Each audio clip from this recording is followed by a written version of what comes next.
seguro porque cada día lo comienzo aquí. En ruta. En ruta. En ruta. En ruta. Siempre cada día lo comienzo aquí. En ruta. Las 7 de la mañana, muy buenos días Puerto Rico, estás en ruta, Nueva Vida 97.7 y listos para dialogar con nuestro amigo profesor Magdiel Narváez, Palabra Viva, una edición muy especial porque estamos a un par de días de la Navidad. Buenos días, Magdiel, ¿cómo estás? Buenos días, Fernán, buenos días, Moraima, buenos días, Juan Carlos, buenos días, Puerto Rico. Contentos en la mañana de hoy y tengo que decirles aquí públicamente que estuvimos en Be Happy, en la finca Be Happy. La pasamos súper espectacular. Oye, qué bien. Queremos volver. Tengo que agradecer a Fernán, a su esposa, a Chachi, a la otra hermana que está allí que cocinó, el trato, la deferencia. Que sabemos no es solamente con nosotros, sino que uno nota que es con todo el que llega allí, porque esto es un asunto hasta familiar. Pero tienen que ir. Cuando uno iba de la carretera de Arecibo a Lares, había un anuncio que decía: no te mueras sin visitar Coapajita. Es que yo digo ahora: no te mueras sin visitar la finca Be Happy. Sí, quiero agradecerle públicamente las atenciones de Fernán para conmigo y con los miembros de mi familia. Excelente. La pasamos espectacular ese día. Y en la mañana de hoy quiero hacer una reafirmación antes del tema. El tema de hoy es los métodos de enseñanza de Jesucristo. Algo que casi ni se habla, pero que vamos a mirar a través de los textos bíblicos. Nueva Vida es un estandarte de información contemporánea, responsable, objetiva,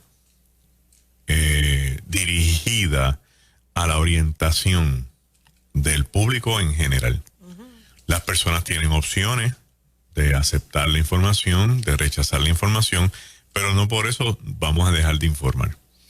Tampoco es una emisora que está en un pulseo con todo el mundo para ir en contra de aquellos y a favor de esto, porque eso no ha sido así. Yo voy ya para 4 años en enero con esta familia, y sí tengo que decir que bajo ninguna circunstancia esta emisora ha dado una propaganda o una promoción para que las personas no se vacunen.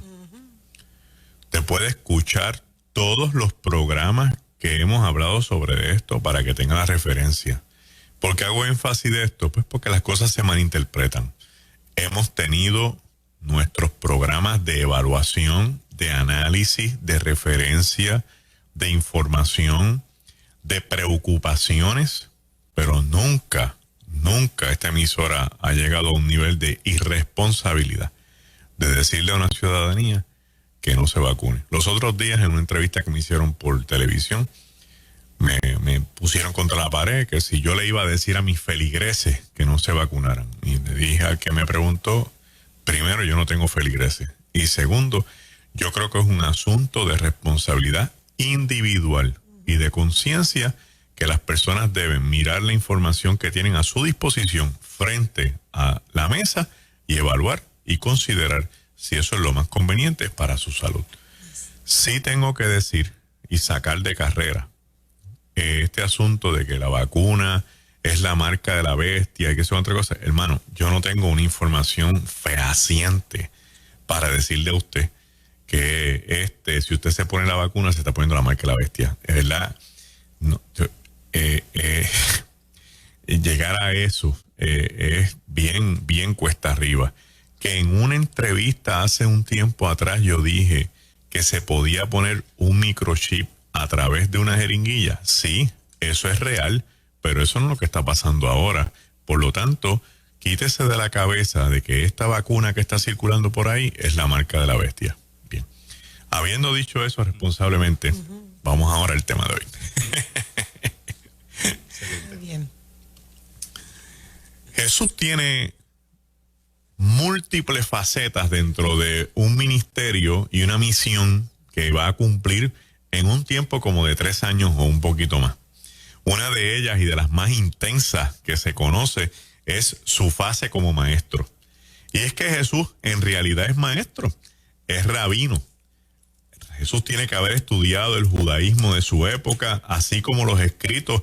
Independientemente este es Dios hecho carne, tiene que pasar por los procesos humanos, como todo hijo de vecino, para poder entender la naturaleza humana, no desde la perspectiva de la omnisciencia de Dios, sino desde la experiencia del cuerpo humano. Son dos cosas distintas que solamente se conjugan en la persona de Jesucristo. Cuando uno lee los textos bíblicos en los evangelios, porque también hay que decirle aquí, que lo que a veces la gente quiere seguir a Cristo, quiere conocer a Cristo, pero no están leyendo de Cristo. Entonces, ¿cómo tú vas a conocer a quien tú sigues si no te dedicas a entrar en un proceso de aprender más de Él? Y la referencia más grande que hay sobre Jesucristo son los 4 evangelios. Tienes que leer los 4 evangelios para poder enterarte de la persona más significativa e importante de la humanidad, a ese a quien tú has decidido seguir. Y cuando uno lee los evangelios, uno se da cuenta de claves particulares que hay en algunos textos.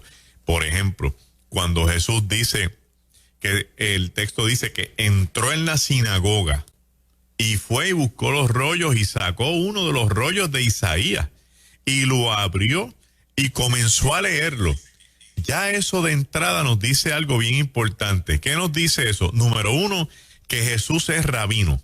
Rabino es que es maestro de la ley judía. ¿Por qué?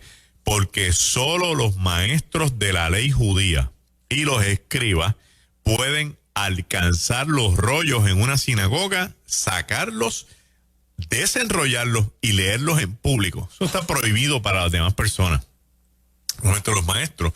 Segundo, también nos habla algo de Jesucristo. Esos rollos están escritos en hebreo, porque estos rollos son sobre la Biblia hebrea, entiéndase el Tanaj, que está compuesto por los 5 libros de la ley, llamados el Pentateuco, los libros proféticos y las salmodias, en los salmos y los libros poéticos. Entonces Jesucristo también domina el hebreo. Habla arameo y aquí lo vemos leyendo hebreo e interpretando hebreo. Una persona de esa magnitud obviamente es alguien que va a impresionar a los seguidores que están con él y a los que lo escuchan, no solamente porque lee hebreo y no solamente porque puede leer los rollos. Aquí viene el elemento grande de Jesucristo.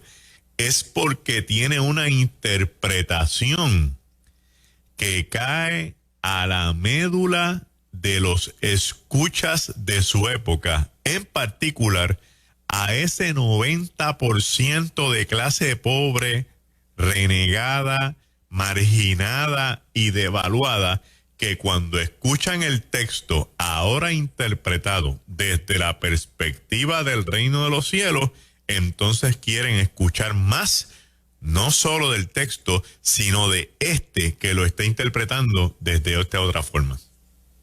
Con eso en mente, el estilo de Jesús empieza a variar en términos de la enseñanza. Y una de las primeras cosas que vamos a mencionar en el día de hoy es que Jesús domina lo que se llama la pregunta retórica. La pregunta retórica es la pregunta que hace un maestro no para que la gente le conteste, sino para que piensen. ¿Y quién de vosotros que va a la guerra, siendo un rey, va a la guerra contra otro rey? Y empieza este tipo de pregunta que lo que hace es tratar de llamar la atención del que esté escuchando para que suelte todo lo que lo pueda desenfocar y se reenfoque en la pregunta, tratando de evaluar qué me quiere decir con esa pregunta. Jesús es un artista en preguntas retóricas, porque siempre estas preguntas van a la necesidad del que lo está escuchando, a la necesidad del que escucha. ¿Quién de vosotros se puede vestir como un lirio de eso? ¿Quién de vosotros puede imitar o aumentar, quién de vosotros va a aumentar su estatura? Entonces la gente rápido empieza a reenfocarse en aquellos asuntos que no son materiales, que no pertenecen al mundo físico-social, pero que son elementos existencialistas.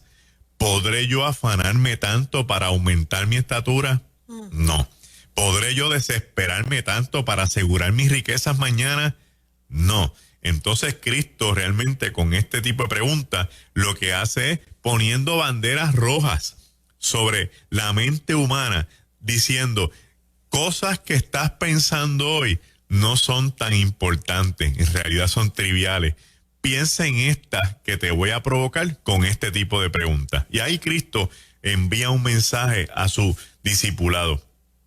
Lo segundo es que Cristo domina la argumentación. Cristo es un artista en la argumentación, pero usa un estilo bien diferente al que usamos muchos de nosotros. Nosotros tendemos a argumentar argumentos del contrario presentando argumentos nuestros. No, eso está mal porque la Biblia dice que eso es pecado. Entonces traigo un argumento, oiga, que es válido. Vamos a poner un ejemplo en la realidad. Estamos debatiendo sobre el alcoholismo. Y de allá para acá viene alguien a decirme que no, que eso no es pecado porque es fulano, que se me engano, que Cristo convirtió el agua en vino. Entonces yo del lado de acá vengo a traerle, sí, pero la Biblia dice, y cito la Biblia. Para argumentar al que viene contra mí, yo le traigo textos bíblicos. Ese tipo de argumentación es una argumentación que aunque yo tenga la verdad y tenga la razón, es frágil y es débil, porque es argumento contra argumento. Y es bueno que siempre hagamos ese tipo de argumentación porque hay que traer a la escena de la discusión el texto bíblico. Eso no lo podemos obviar. Pero mire la argumentación de Jesucristo para que usted vea qué clase de artista. Jesús lo que usa es los mismos argumentos del que viene contra él. Él no suelta prenda. Él quiere hacerle ver al que viene contra él si de verdad tiene suficiente credibilidad en sus propios argumentos. ¿Qué hago para heredar la vida eterna? Y como es escriba, lo mira y le dice, un escriba, se supone que este es el que escribe la ley, el que escribe la interpretación de la ley, el que firma las interpretaciones de la ley y que esa interpretación se queda para la posteridad. Imagínate si él sabe lo que significa la vida eterna. ¿Y qué hace Cristo? ¿Cómo dice el texto? ¿Cómo tú lo interpretas? Y cuando él se ve amarrado, dice, no, dice que ame a Dios sobre todas las cosas y a mi prójimo como a mí mismo. Pues, haz eso y vivirá. Lo mata. Lo mató en su terreno. O sea, no entramos en un tome y dame. Vamos a mirar una argumentación un poquito más intensa para que lo vean. En Juan vienen contra Jesús y le traen a la mujer adúltera, ¿verdad? Entonces, ellos, obviamente, estos individuos no iban a apedrearla, porque si lo hubieran querido apedrear, no tenían que llegar donde Jesús. Aquí el debate es otro. Aquí el debate es ver dónde resbala este. Así que la traen con todas sus piedras. Y la tiran allí, ¿verdad?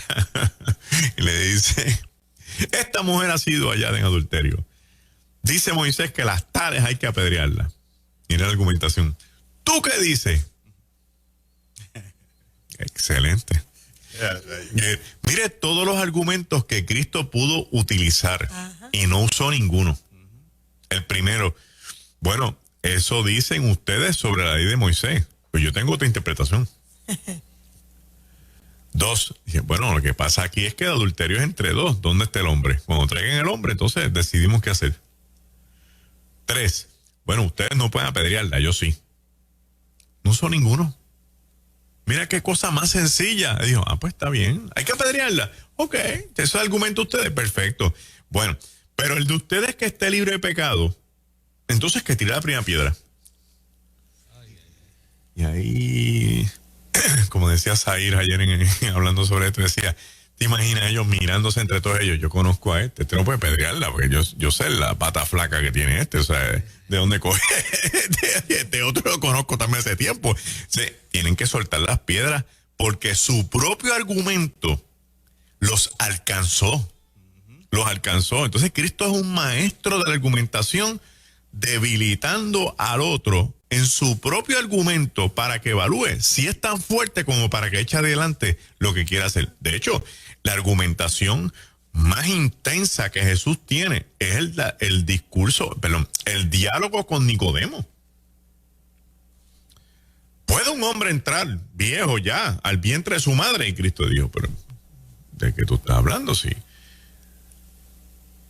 Yo me imagino en la mente de Cristo, yo no soy Jesús porque nací de María, yo soy desde antes de María. O sea, el nacimiento es un evento espiritual en el Evangelio, no es físico. O sea, Cristo le dice a Nicodemo, ¿eres tú maestro de Israel y no sabes estas cosas? Ese tipo de enseñanza te demuestra cuán seguro estaba Jesús de lo que hablaba, de lo que predicaba, de lo que creía. Y es un modelo espectacular. El tercer modelo es el modelo de las parábolas. Las parábolas son un exitazo en el mundo de Jesús. Y hay estudiosos como Joaquín Jeremías, que tiene un libro sobre las parábolas. Mi papá Isaías escribió un estudio sobre las parábolas en un libro que se llama En Odres Nuevos. Lo tenemos en nuestra página, dicho sea de paso, y los fondos son para él. Y dicen que el 30% del discurso de Jesús está en parábolas. 30% es mucho. Ajá. Es mucho. Y hay alguien que me escribió en una ocasión y decía, sí, pero que dice en algún sitio de la Biblia que la gente no entendía y él se lo explicaba solo a los discípulos. Eso tiene un propósito. Cuando usted escucha algo interesante y no lo entiende, usted se queda pensando en eso. Y entonces va y lo habla con otro. Y Juan Carlos, Jesús habló ahí de la levadura que lauda todo el pan. Y ¿qué te vino a la mente a ti con eso? Entonces Juan Carlos dice, no, eso quiere decir que el evangelio va a contaminarlo todo.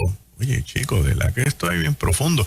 Y nos quedamos nosotros dos hablando, porque la idea de que no entiendas es que te conviertas en un repetidor de la parábola. Y vayas donde otros. Mira, estábamos escuchando a Jesús en el Monte de la Aventuranza y habló del grano de mostaza.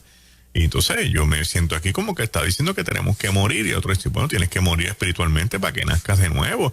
Y dejar que la misma gente llegue a la interpretación real de la parábola y que esto los cautive.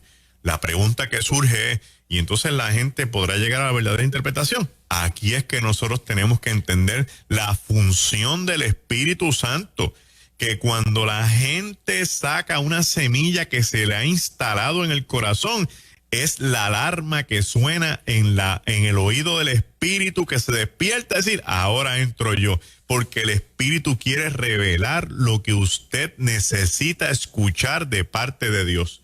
¿Y por qué se lo explicó a los discípulos? Porque como tenía tantas cosas que hablar con ellos, se las explicaba, y a la misma vez, cuando la gente llegaba a las reuniones, hay evidencia de que muchos de los discípulos estaban haciendo discípulos. Y entonces esto implica que ellos le podían explicar a la gente que no entendía qué significaban las parábolas, porque ya Cristo le había explicado el significado.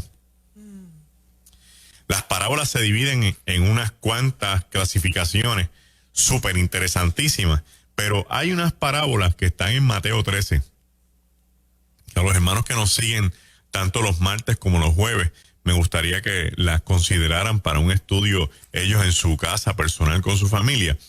Hay escatólogos, especialmente escatólogos que están dentro del libro de Pentecostés, que es un libro de escatología súper profundo, que han evaluado las 7 parábolas de Mateo 13, que empiezan con la parábola del sembrador, como el análisis del desarrollo de la iglesia comparado con el mensaje a las 7 iglesias de Asia Menor. Y entonces hacen un pareo perfecto. La parábola del sembrador con la parábola de Éfeso. La parábola del trigo y la cizaña con la parábola de Esmirna. Y siguen así hasta que lleguen a la Odisea y la parábola ya final, que es la del regreso inminente de Jesucristo. Estas parábolas son un clásico de Jesús porque mucha gente no podía entender algunas de ellas. Yo pienso que ni aun los discípulos, porque son parábolas de corte escatológico que tienen que ver con el final de los tiempos y ese no era el tiempo que ellos iban a vivir. Ay, ¿por qué Cristo entonces las dijo? Porque eventualmente iban a ser escritas y tenían que perpetuarse en un documento escrito para que nosotros hoy, 2000 años después, estuviéramos hablando de ellas como las señales del fin de los tiempos. Otro modelo de enseñanza de Jesús es el modelo clásico que se establece dentro del mismo evangelio y posiblemente nunca antes visto, el modelo del discurso de las bienaventuranzas. Empieza en el capítulo 5, según el evangelio de Mateo, y va corriendo hasta el capítulo 7, verso 24. Este es un modelo que tiene una introducción empezando para un llamado a todos aquellos que están sintiéndose que no caben dentro del reino de Dios. Si uno evalúa las bienaventuranzas, se da cuenta que el mensaje es para los que están cansados, para los fatigados, para los que son víctimas de injusticia, para los que lloran, para los que no tienen consuelo. ¿Y quiénes son estas personas? ¿Quiénes son estas personas? Gente buena, que cuando se enfrentaron a la estructura judía de su época, sintieron el peso de la corrupción, el peso de la injusticia, el peso de la lágrima, porque no podían pagar los costos del sacrificio, de la expiación de pecado, y por lo tanto para ellos seguían siendo pecadores delante del Señor.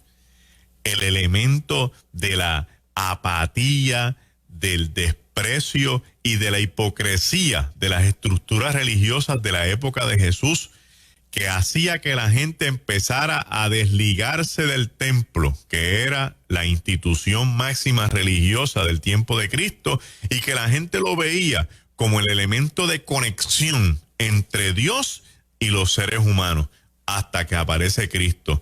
Y con las bienaventuranzas, Cristo lo que hace es hacer un llamado a la gente, esa gente en particular, para decirle que ahora hay un nuevo reino que se llama el reino de los cielos, donde ellos podían ser miembros y ciudadanos sin necesidad de estar pagando los atropellos que estaba imponiendo la estructura religiosa. Cuando uno lo mira de esa forma y mira lo que está pasando en el mundo actualmente, tenemos que decir que somos solidarios con las personas que nos escuchan a través de estos micrófonos, que nos dicen en ocasiones los resentidos que están con las estructuras, lo dolidos que están con la gente, con los líderes religiosos en ocasiones, lo atropellados que se sienten con algunos ministerios, y tenemos que darle la razón, porque cuando un ministerio, una estructura, una iglesia, un concilio hace la función de desligar a la gente de la relación con Dios, no se justifica su presencia en esta tierra.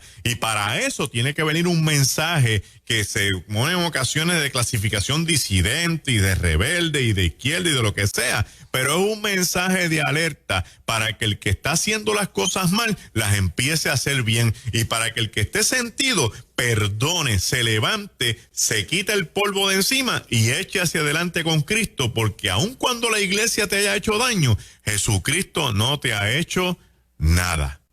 Dios no te ha hecho nada. Y Dios sigue siendo el mismo Dios de amor que ha estado contigo. Tú eres bienaventurado. Te atropellaron en la iglesia donde tú estabas. Tú eres bienaventurado. Te juzgaron mal y se prejuiciaron contra ti y te pusieron en indisciplina injustamente. Tú eres bienaventurado. Estás llorando porque te sientes que eres de los menos dentro de la iglesia del cuerpo de Cristo. Tú eres bienaventurado. ¿Por qué? Porque aunque no quepas en la estructura llamada iglesia, tú cabes dentro de la estructura llamada el reino de los cielos.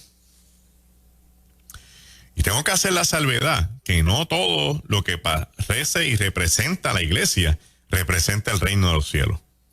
Y tengo que hacer la salvedad de que no todo el que está dentro de la iglesia está en el reino de los cielos. Y que a veces hay gente que estando afuera son miembros del reino de los cielos. El reino de los cielos no lo controla un concilio. El reino de los cielos no lo controla un movimiento. El reino de los cielos no lo controla una consigna, ni lo controla una iglesia. El reino de los cielos lo estableció Cristo en la tierra como el reino de Dios para aquellos que necesiten sentirse que Dios los ama.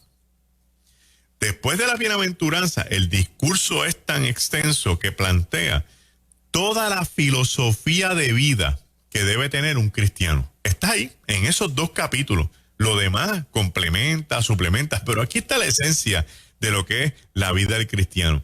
Y uno se preguntará, si yo lo miro de acuerdo con otras religiones, con otras experiencias religiosas, y hago una comparación, ¿a qué resultado yo llego? Llegamos al siguiente resultado, que no vas a encontrar en ninguna otra religión mundial la filosofía de vida que hay en el cristianismo. Lo que hay en esos 2 capítulos es tan medular que no puede existir en ningún otro sitio. ¿Y por qué no puede existir en ningún otro sitio? Porque en otros movimientos, en otras tendencias religiosas y en otras religiones mundiales vas a encontrar requisitos. Los requisitos la gente los puede cumplir con obediencia, pero no necesariamente con el corazón. Yo puedo tener un requisito que diga que para ser cristiano tengo que poner una mejilla y después poner la otra. Es un requisito. Pero no lo voy a poder hacer si yo no pongo el corazón. El evangelio para el cumplimiento de lo que se requiere ser un discípulo de ese Cristo requiere que pongas el corazón primero que la mente.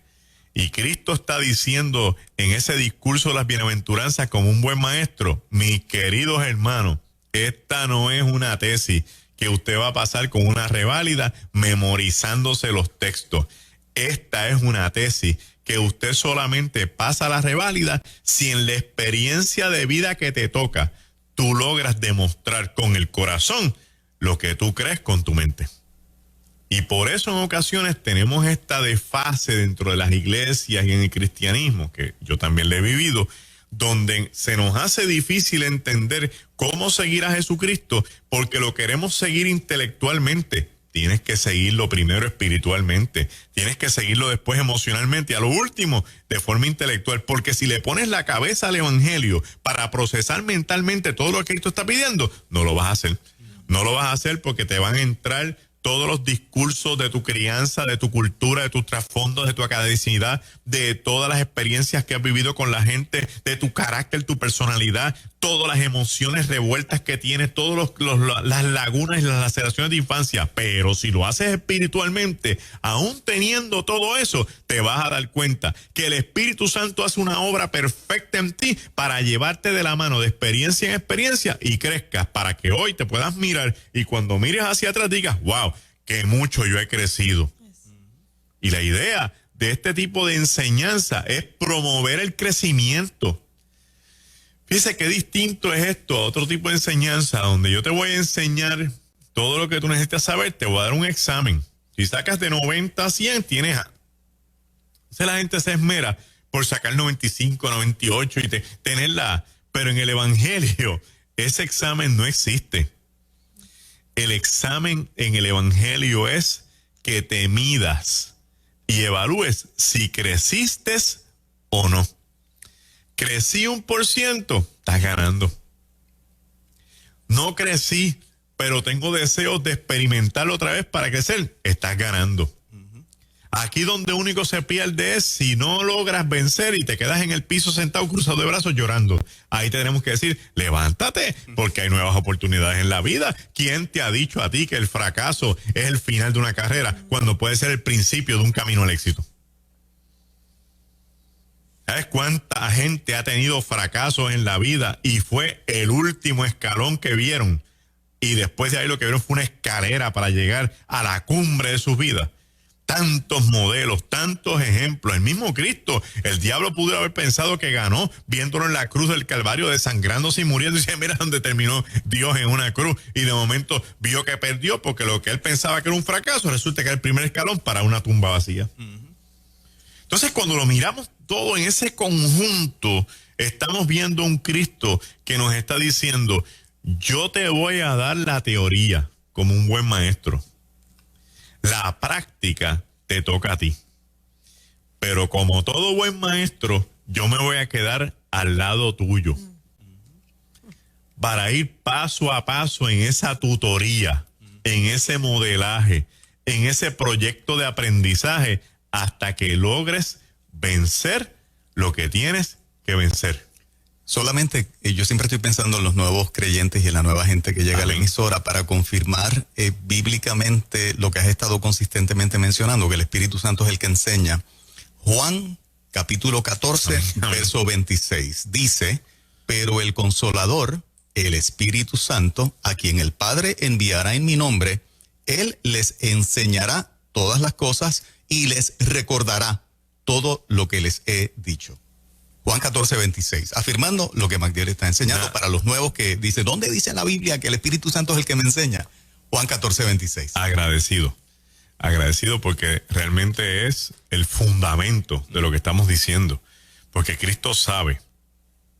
Esto es bueno que lo hayas traído, porque hay gente que piensa, ¿verdad? Como que Dios está tan ajeno a la naturaleza humana. Si hay alguien que te conoce es el Señor. O sea, a mí se me hace tan difícil pensar en un Dios tan grande y tan poderoso que, conociendo quién soy yo, sabiendo lo difícil que se me hace, me quiera encajonar en una estructura que yo no pueda salir, y encima de eso me pongo un pie para aplastarme. Yo no creo en ese Dios. Para eso envió el Espíritu Santo, para decirme qué me conviene, para decirme y orientarme, vete por aquí, cierra esa puerta, salte de esa relación, muévete en esta dirección, salte de ese grupo.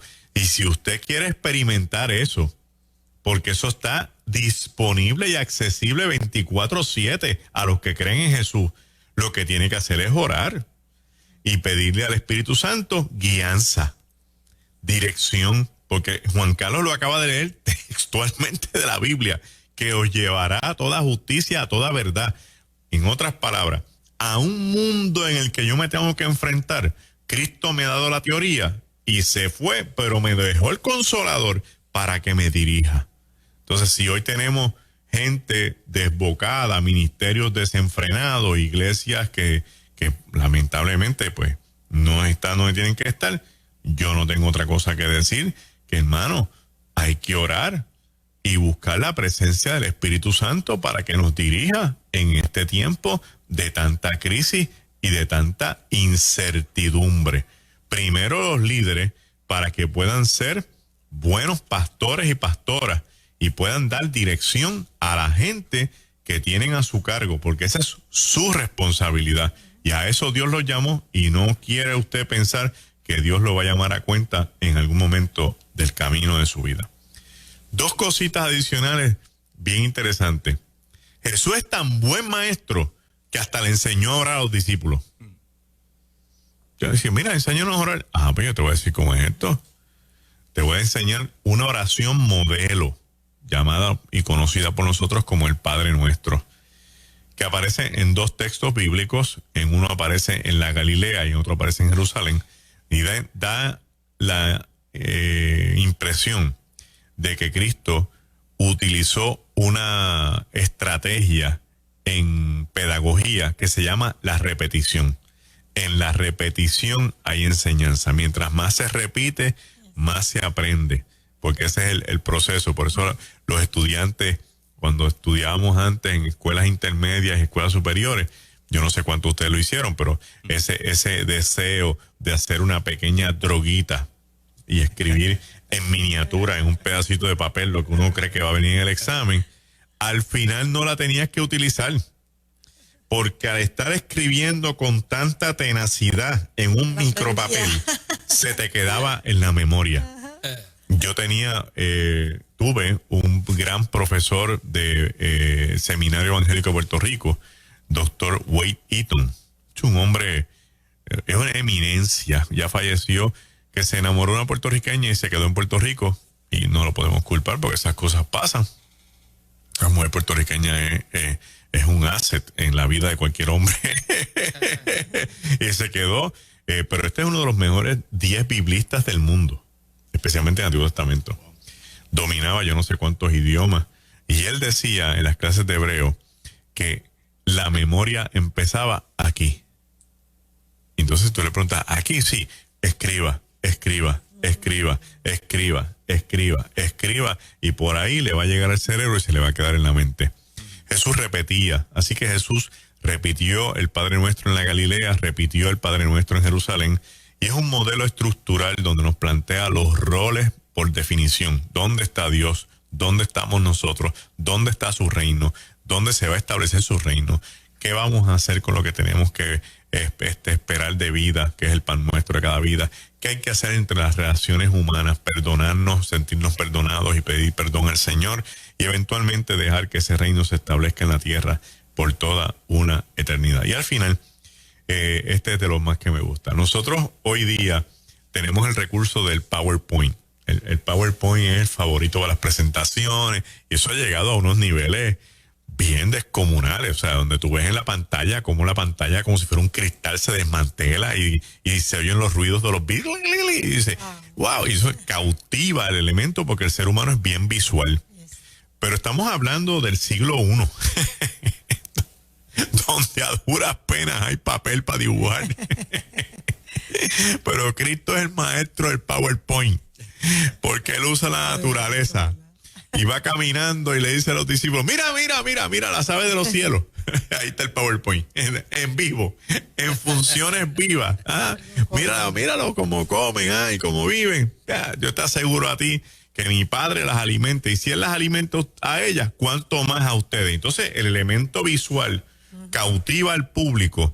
¿Por qué? Porque no es solamente cuando Cristo lo señaló, es que cada vez que pasen por esa carretera y las aves vuelvan a volar, van a recordar el mensaje que les habló de lo que Cristo estaba diciendo. ¿Y qué impacto puede tener esto? Bueno, yo no sé si usted lo ha tenido, pero yo se lo voy a decir como yo lo he vivido.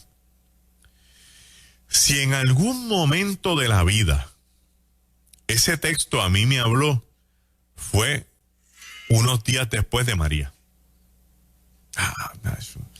Algunas personas, yo me recuerdo que Banjo me escribió diciéndome, chico, me dio una nostalgia tan grande, pues yo escribí una nota sobre los árboles que se veían del balcón de casa. Entonces, yo me despedí de ellos, era antes de María.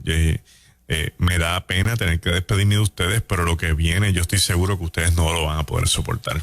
Así que fue un placer caminar con ustedes. Me da pena con todos los avecitas que se criaron ahí. Bueno, una cosa, fíjate, un viaje que me fui. Cuando vio María, obviamente arrancó cuanto palo había allí. Quedaban 2 o 3 nada más. No había ni pitirres, ni ruiseñores, que eran los más que se conglomeraban allí. Y creo que hasta una lechuza había de vez en cuando. Y cuando pasó el tiempo, en un momento de tristeza, donde el sol entraba por las ventanas de la cocina, y yo miraba aquel panorama tan devastador después de María, a mí me dio una angustia tan grande en el corazón. Y frente a casa habían unos cables, y yo empiezo a ver las tórtolas que hacía tiempo no venían, las tortolitas, y empiezan a acomodarse en aquel cable, una al lado de la otra, trague, como 10, tantas gordas, no hay ni una flaca, tantas gorditas. Y yo empiezo a mirar y se me salen las lágrimas. Y yo digo en mi corazón, Señor, si tú cuidas de las aves, tú cuidarás también de Puerto Rico. Y cuando usted tiene una experiencia como esa, no importa después en qué momento usted vuelva a repetir la experiencia, con tan solo ver el ave volando, usted vuelve a resucitar el texto bíblico y la experiencia. Mire la profundidad de la enseñanza de Jesucristo, que amarra la realidad de una naturaleza con una experiencia de vida para proveerte esperanza. No te desesperes, no te pongas ansioso, no temas. Lo que tienes que mirar es la naturaleza, y cuando mires la naturaleza, acuérdate que la mano de un Dios todopoderoso la mantiene donde está, dando señales de que según Él hace eso con ellos, también lo hará contigo. La enseñanza de hoy lo que trae como consecuencia es que no solamente consideres a Cristo como tu Salvador, considéralo como tu maestro. Porque un maestro es aquel a quien uno le hace caso a las enseñanzas, con quien uno comparte las angustias y las dudas del camino, y es aquel a quien tú has decidido seguir por el resto de tu vida. Que Cristo te salve es lo más glorioso que te pueda pasar. Después de eso, que tú seas su discípulo es lo mejor que te pueda pasar a ti. Que Dios te bendiga en esta mañana. Precioso. Poderoso. Oye, wow. Palabra viva. Si ustedes Palabra supieran viva. que me trajo a la memoria y sentada donde está él precisamente cuando lo de María, en uno de los programas en la tarde, yo vi eso en unos cables que hay acá. ¿Ven? ¿Los ves? Ahora mismo están ahí Sí, los muchas pajares, aves. muchas aves. Y me pasó lo mismo, Magdiel. Se me vino a la mente ese texto porque ¿quién pensó en ellas? ¿Quién pensó en ellas? Y aún así fueron alimentadas, Así todo el fue. mundo buscaba agua, buscaba provisión, hacían fue. filas, pero ellas estaban ahí. Y me pasó exactamente lo mismo sentada mirando a lo poco que quedó acá al frente. A lo poco. Y es precioso porque el Señor le trae a la memoria como Él quiere, Así es. como Él quiere la provisión de Él. Les voy a contar una cosa. Hablando de María, a mí me dijeron la gente que sabe en el campo, ¿no? Que tenía que soltar los caballos para que se defendieran solos en el monte. Si los dejaba en las jaulas, se iban a matar dentro de la jaula mientras Sí. pasaba la tormenta, ¿verdad? Así que es algo que se hace. Pero yo nunca había tenido esa experiencia. Cuando pues me tocó esa noche abrir las jaulas, yo lloré. Porque yo dije, bueno, tal vez no van a regresar. Ujú. O sea, lo que viene para encima es grande, abrí la Wow. jaula y los vi irse monte abajo. ¡Wow! Cuando esa cosa pasa por encima, o sea, yo dije, bueno, nada, Qué no desastre. voy a volver a ver. O quizás encuentre su cuerpo más abajo unos cuantos días después, no sé. Bueno, la cosa es que pasó ese día y al otro día, yo no me explico cómo vinieron en fila uno detrás de otro arriba, de vuelta, ¡Qué lindo! sin un solo rasguño. ¡Qué lindo! Wow. ¿Dónde estaban? No tengo la menor idea, pero la cosa es la siguiente, que bajar desde las alditas para abajo hasta allá, caminando era una tarea muy difícil, muy difícil. Yo no tengo idea de cómo es que, o sea, Dios, el cuidado de Dios. Sí. No tan solo regresaron felices buscando su comida como si nada hubiera pasado, sin un solo rasguño. Wow. A la intemperie. O sea, así es que... Con un categoría 5. Sí, hermano. De verdad, sí. Sí. Aprovecho para 5 preguntarte. Sí. Yo me creo que Magdiel tiene especialidades en todas las áreas y aprovecho a preguntarle. Aprovecho ay. para preguntarle. ¿Se dice que ellos tienen instinto o es que el mismo Dios, el diseño de ellos? Las dos cosas. El diseño Ajá. de Dios trae un instinto. El instinto. Y un instinto que va de generación en generación. De generación en Sí, generación. sí, te puedo dar 1000 ejemplos. Por ejemplo, Fernanda te puede decir, las abejas. Ajá.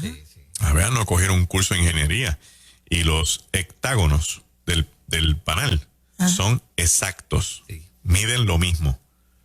Los delfines están 24/7 moviéndose porque ellos tienen que respirar oxígeno, son mamíferos acuáticos. Y cuando ellos van a lo que se llama en inglés schools. Cuando ellos se dan cuenta que hay un delfín que sufre de un espasmo muscular, que no puede moverse, entonces ellos se organizan de 2 en 2 y se le meten por debajo de las aletas, lo sacan al aire Wow. para que respire y lo sueltan y vuelven 2 más.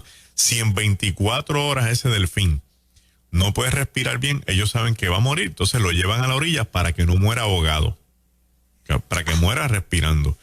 Las aves viajan, las que emigran, viajan en formaciones de V invertida, Sí. donde sí, la sí. primera es la que lleva el paso de todas las demás. La última es la que se da cuenta si está cansada. Entonces la última le grazna y empieza a gritarle para que salga, porque está cansada, se vaya atrás y deje a una más fresquecita al frente para que no pierdan la formación. Qué poderoso. Tú el mundo animal, Poderoso, Dios, poderoso. acuérdate que Dios lo crea primero que el Mucho ser humano. aprender. Ujú. En Génesis lo crea primero que el ser humano. Y Dios tiene tanta consideración del mundo animal que lo monta en el arca Ajá. para salvarlo. Wow. Y en Isaías dice, el buey conoce a su dueño y el burro sabe quién lo alimenta, pero el ser humano no sabe quién es su creador. Wow. Así mismo es. Así mismo es. La pregunta del instinto a lo que yo me refiero es, ¿saben que viene algo, Sí, un fenómeno? lo perciben. Esa era la pregunta. Sí, Ellos tienen- perciben cuando viene un fenómeno. Tiene el sistema. Nota tú cuando va a llover, los primeros que se desordenan son los coquíes. pajaritos también, ¿verdad? Los coquíes arrancan a llover, a gritar, a soltar, porque la humedad que genera el anuncio de lluvia, ellos la perciben. Entonces, ese es su hábitat y empiezan a gritar. Y de eso te puede contar más Nando Stay, de que tiene estudios sobre eso, de por qué empiezan a gritar y qué sé yo, cuántas cosas. Y a pitar, más que lo usual. Óyelos para que tú veas, los pájaros, cuando viene lluvia fuerte, lo perciben y empiezan a planear y a volar, a buscar sitios de refugio para evitar que la lluvia los afecte de gran manera. No, es todo un sistema donde tú ves la mano poderosa y la grandeza de un Dios real a quien mucha gente le sirve y otros pocos que se niegan a creerle porque no quieren aceptar que Dios existe para no tener que darle cuenta.